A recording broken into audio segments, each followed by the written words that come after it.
Everyone is asking the same questions right now. Will AI replace you? The answer is no.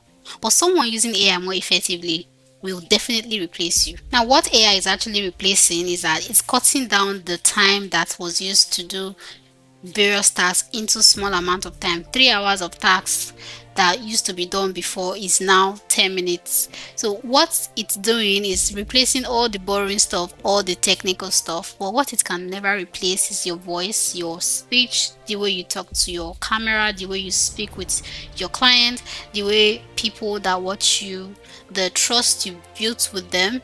That cannot be generated with AI. So the risk here is not really AI.